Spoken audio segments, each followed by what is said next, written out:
De Volvic à Vulcania, samedi 8 juin. Volvic. Sur la carte de France, je suis enfin à l'aplomb de la frontière espagnole au sud de Perpignan. Il me reste à dévaler la chaîne des Puys, l'Aubrac, l'Écosse et le Languedoc. Je pars du camping Pierre et Source à Volvic.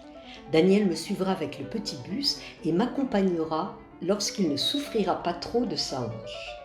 Je grimpe vers la belle église de Saint-Priest qui, au XIe et XIIe siècle, entretient des relations étroites avec Cluny, son abbaye de tutelle.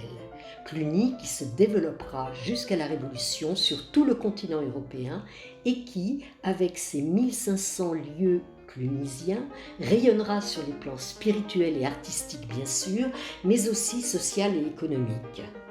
Le GR 441 que j'ai rejoint passe devant la Maison de la Pierre, la source de Volvic et l'espace d'information sur cette eau minérale naturelle, longe la réserve naturelle des Chères et grottes de Volvic, puis s'élève dans la forêt.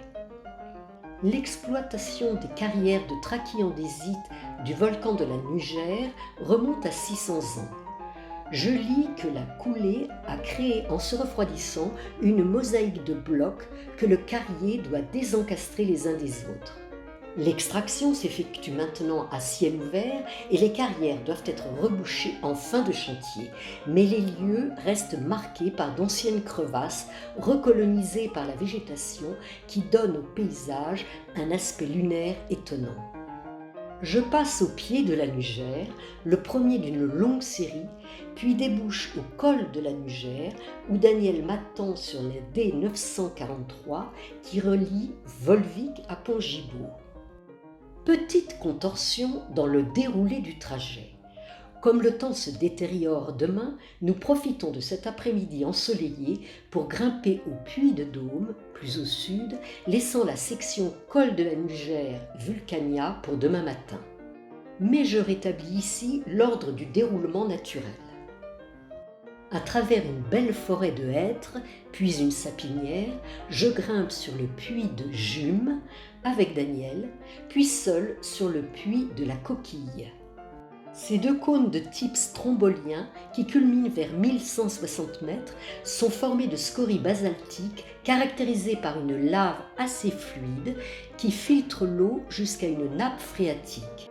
Il s'agit de capter et de stocker cette eau pluviale dans un périmètre rigoureusement protégé, l'impluvium des eaux de Volvic, pour conserver sa qualité. Cette eau finit par rejaillir le long de la faille de la Limagne. Les cratères de ces puits sont peu profonds. Voici celui du puits de Jume, occupé par un milieu ouvert de landes à canules et de pelouses sèches. Autrefois, les moutons entretenaient cette lande qui grimpait jusqu'au sommet des puits. Mais ceux-ci ont été progressivement envahis par les noisetiers, les pins sylvestres, les bouleaux ou les saules. Et le paysage est désormais fermé. De loin en loin, je vois des fragments de lave qui ont été projetés lors d'une éruption. On les appelle des bombes volcaniques qui ont pu être expulsées à plusieurs kilomètres.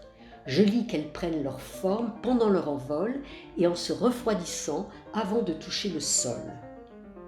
Des murets en branchages tressés délimitent le sentier et de part et d'autre de celui-ci, les zones érodées par les touristes sont protégées par des tapis en coco qui aident la végétation à repousser. Ils disparaîtront au fil du temps. Du sommet, on aperçoit les petits puits du nord de la chaîne ainsi que le puits de Dôme au sud. Je passe un petit col au milieu des genêts et des tapis de violettes et remonte au sommet du puits de la Coquille, d'où se détache au loin, déjà plus nettement, le puits de Dôme et, précédant celui-ci, le puits des Gouttes, le puits Pariou et bien d'autres.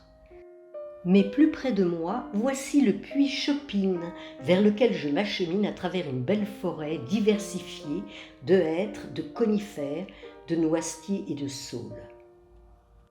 La chaîne des puits est une terre d'estive. De mai à octobre, ce ne sont pas moins de 6400 ovins et 250 bovins qui sont conduits à travers les volcans. Le maintien des estives est important pour l'activité économique, mais aussi pour conserver la lisibilité des paysages. En chemin, dans les prairies, je retrouve mes bousiers préférés, les géotrupes du fumier. Grâce à ce coléoptère reconnaissable à sa carapace bleue métallisée, les pâturages restent fertiles. Ils jouent un rôle essentiel dans le recyclage des excréments et donc participent à la qualité des sols. Je prends bien soin de contourner les troupeaux sans faire de bruit. Je débouche bientôt sur les crêtes du cratère du Puy des Gouttes, d'où une vaste vue se dégage d'un seul coup.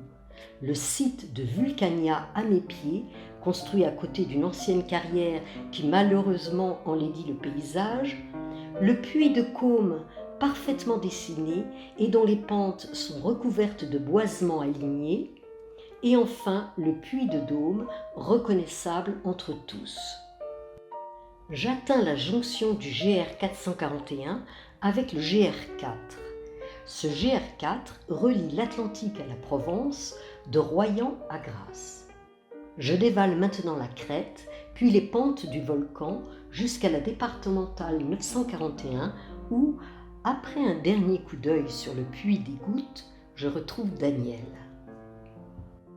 Ce soir, nous rejoignons Pont-Gibaud et le charmant camping municipal de la Palle au bord de la Sioule.